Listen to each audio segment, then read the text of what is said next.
Well, hey there, folks. Thank you so much for joining me here again at Tesla, Northwest and EVs. As you can see behind me, I've been a busy guy. We're in a whole different house. Still in Anacortes, Washington, though. But we had to move. I've been super busy. I appreciate everybody's patience and all the new subscribers I've gotten, even since I haven't made a new video since December.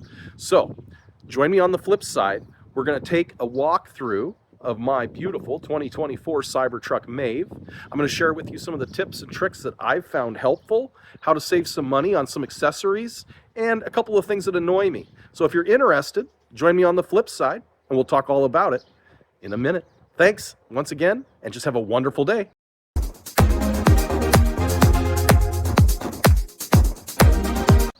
Hey folks, welcome. Thanks for joining me here on the other side of the card.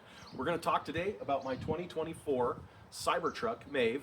It's not a foundation series, it's just an all-wheel drive. But as you can see, I've added some accessories. We've got the light bar from Test Bros, and we've got running boards, mud flaps, and some other accessories in the back that I'll talk about, as well as things that I found kind of annoying. If you want to, you can check out the last video I made where we took Maeve up to Mount Baker to Finney Creek Snow Park, and we actually got to do some really awesome 4x through the snow. In fact, it was so awesome, my daughter was crying in the back. I shouldn't laugh. But really good example of how the Cybertruck does just fine in deep, rough conditions. I have not had it catch on fire. I've not had it blow up. I've not had anybody get cut on any sharp surfaces. Not had anybody get crushed. Haven't worried about washing it. There has been no problems, no recalls, just a couple minor annoyances. So why don't we start on the outside, then we'll move into the inside, and we'll show you what kind of accessories I bought. Okay, folks, we'll catch you here in a minute. I'm gonna have the phone in my hand, and we'll take a walk around. Okay, let's look at some things. So first off, here are the running boards. I got these from Test Bros, and they were about $300. Really easy to install, no major issues. If we come around to the other side, we can look at these ones, this right side, and you can see, sorry, the light's not so great. You can see that there is a scratch there. That was actually because I kissed a Jersey barrier on Chuckanut Drive. Somebody forced me over. So overall, very, very, very happy with the running boards. Like I said, installation was easy. You do need a 10mm socket, and those can always be very hard to find. But it took me about an hour, and there is a short I do believe I made on installing them. Next, here is the light bar from Test Bros. Again, much cheaper than the Tesla version.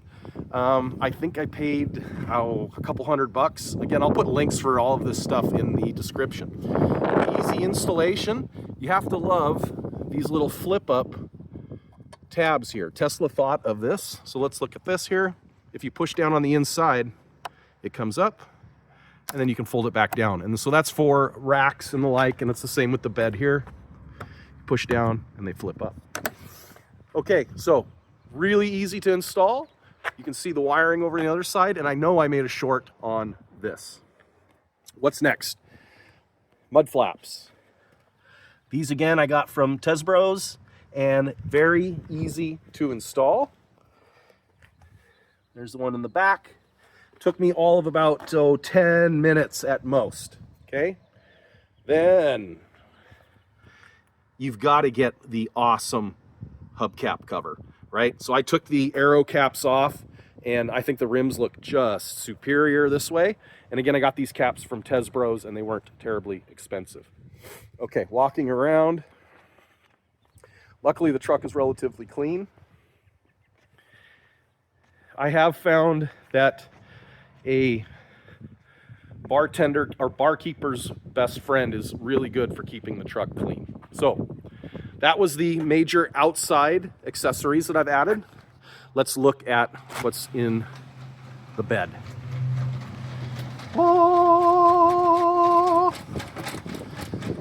So I wanted to get these T-rail racks for adding accessories, and the ones on the Tesla website were ridiculously expensive.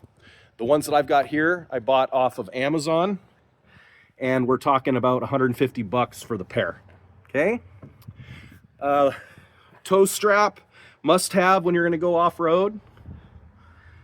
Bolt cutters, must have if you're going to go off-road, just in case you're locked in somewhere.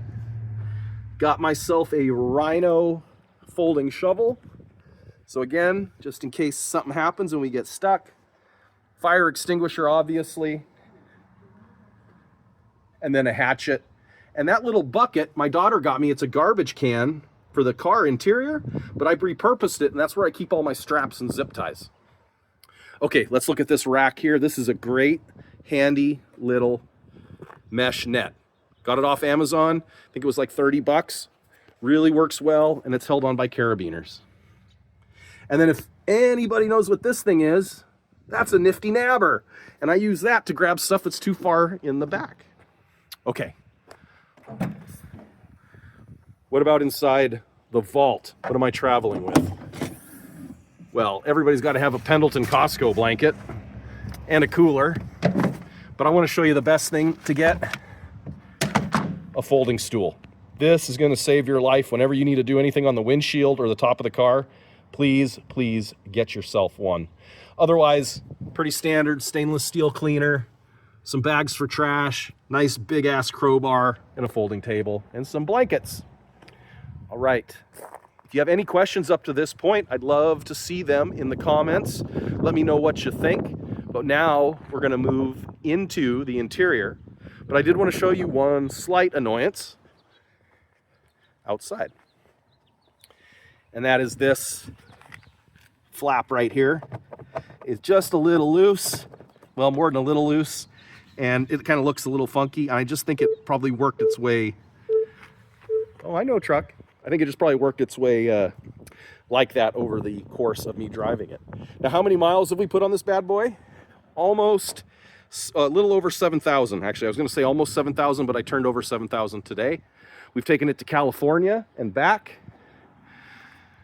We've also made multiple dump runs and moved into our new house. So it's been used as a truck, obviously.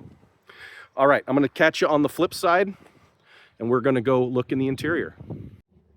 Hey there, folks. So I moved inside the garage. We're going to do a little walkthrough on the interior. Hopefully I cover most of what you guys have questions about. I'm going to talk about the things that I've bought, some of the accessories, things like trays, console organizers, floor mats. But I also wanted to show you a screen I found, and my dumb ass, I was like, woohoo! I was really excited. My wife was like, yeah, you didn't know that was there? You guys probably know it's there too, but in case you're like me and you didn't know it was there, I'm going to show it to you. You're like, what is this magic screen? Well, we'll find out. And then one other item I forgot to do while we were outside, I will show you how to set the frunk height. So you can set your frunk to stop at a certain level. It doesn't have to go all the way open. All right? So I'll catch you in a minute when I'm inside of Maeve. Okay, folks, before we get inside the interior, I wanted to show you a little trick on how to set the height of your frunk. So first we'll open it, and I'll use the button down below. And if you're, a shorter person, or I don't know, for whatever reason, if you don't want it to open fully like this, you can just grab it, you pull it down to the level of height that you want. So we'll set it right about there.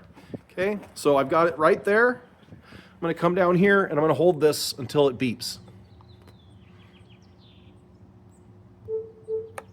Now that is the level that it will open and close open to. So let's close it. And you can hear it go beep, beep, letting you know that it's set. Frunk is closed.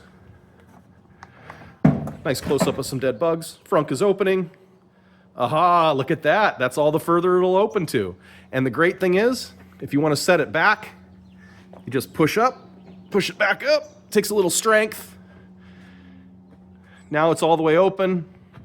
And I'll just hold this again. And now it'll remember to go full open next time. So that's a cool trick. If you didn't know about it, now you do. Let's go inside and look at a couple things. All right, we're inside of Maeve now, and I'm showing you the screen first so that you can see mileage, not worried about the VIN, and our full self-driving computer software version, so we're fully up to date. Now, what are some interesting accessories that I have purchased? Well, I'll show you. Number one, a console organizer. Very, very important for organizing all your stuff. And this one is a triple level. Next, we've got our rubber floor mats. A must-have. The carpet ones, no bueno for going off-roading. And again, I got these on Amazon for a pretty good price, okay? Another really important item for me, my radar detector. And because the truck is a 48 volt architecture now, my old cord didn't work. So what did I do? I went out, got on Amazon, and I bought a USB-C connector for my Uniden. If we come back here, we're reusing our Model 3 garbage bag. Again, we've got nice heavy mats. Instead of buying the expensive Tesla under seat storage, I just reused the bins that I had for my Model Y, and that has worked wonderfully well. As you can see, the white interior holding up very nicely. No issues at all there. What are some of my complaints? Well, unfortunately, the lighting is a little poor. But it's really probably this cup holder. That's probably my biggest complaint. And the reason is that it's just a little tight for most cups. And so when you pull the cup out, you pull out the cup holder. And then it's like, you got to shove it back in to make it look nice. So that is probably my biggest annoyance. There's another example, okay? And then one thing that annoys me also about accessories, we started with the screen, we'll end with the screen. If you go in and look at the Tesla manual for the truck, you void your warranty when you put a screen protector on. Why are people selling screen protectors? Number one, what are you protecting the screen from?